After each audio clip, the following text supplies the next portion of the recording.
A military cargo plane was suddenly locked onto by a rebel surface-to-air missile. The pilot quickly lowered the altitude and released flares to avoid the hit. But the plane was struck in the engine. Chaos broke out in the cabin as flames spread, and the aircraft plunged rapidly. The enemy launched another missile aimed at the falling plane. Passengers had no choice but to parachute out to survive. The plane eventually crashed. Rebels quickly dispatched troops to capture those who had parachuted. Meanwhile, 9 survivors searched for the airdrop supplies, but the rebels found them first and a fierce battle began. Our Air Force received an urgent rescue order. 2 pilots took off in fighter jets at night.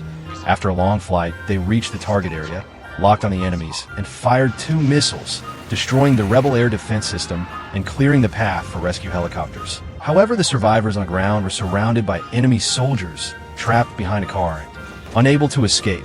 A major was badly wounded and decided to stay behind as bait to cover his teammates. As the enemy approached, he used his radio to request an airstrike. The ground enemies were wiped out instantly.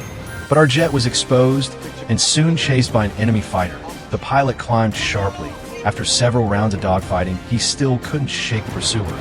Then he switched to maneuver mode. Just as the enemy locked on, he pulled the control stick sharply and rose fast with one clean move. He got behind the enemy plane and fired 2 missiles, destroying it completely.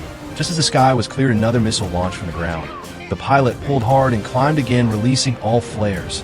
The jet dodged the missile, but the engine failed. Just before crashing into the water, the engine came back to life.